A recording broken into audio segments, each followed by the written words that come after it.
بسم الله الرحمن الرحيم. يا مرحب بيكم من أسد معابد مصر. والمعلومة الجميلة النهاردة عندنا أمون را أهو. بص كده، أمون را ده إله لا إله إلا الله محمد رسول الله، معبود كان يعبد في العصر الفرعوني كإله للشمس. المنظر هنا بيدلنا إنه أمون را بيدي الملك ده أهو اللي هو تحتمس الثالث، اسمه منقوش فوق أهو من خبر را نيسوبيتي اللي هو ملك مصر العليا وملك مصر السفلى. الملك هنا ايه؟ لابس تاج الجنوب، التاج الابيض. هو هنا بيستلم ايه؟ بيستلم العنخ اللي هي الحياة الابدية، الخلود.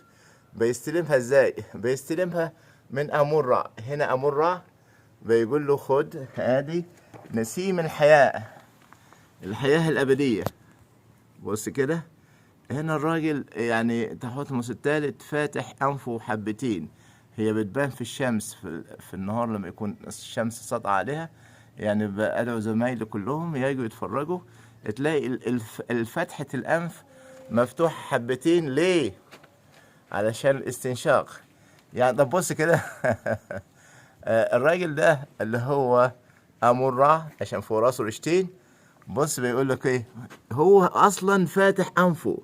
طب هو بالنسبة لأمون را كموتيف ده، لا ده أمون را بس فقط. طب هو فاتح أنفه ليه كده؟ نفخها له كده الفنان كده وفتحها كده وإيه؟ يعني بيقول له إيه؟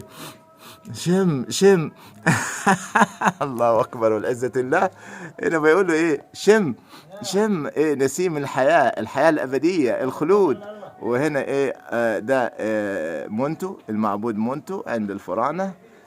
طبعا عندنا 21 معبود عند الفراعنة برأس صقر، وده مونتو إله الحرب عند الفراعنة. ودي الكتابات على جدار نقش جداري من أسد معابد مصر من أيام الملك تحتمس الثالث. يبقى هنا الحتة بتاعتنا النهاردة فتحان الأنف بيقولوا إيه؟ شم يا عم شم، استنشق نسيم الحياة. متعكم الله بالصحة والعافية من تقي الله جمال سعد في أذان المغرب من أسد معابد مصر، معبد الكرنك. لو كان المعابد أسد فهو الكرنك أسد معابد مصر. متعكم الله بالصحة والعافية، وإلى لقاء جديد إن شاء الله.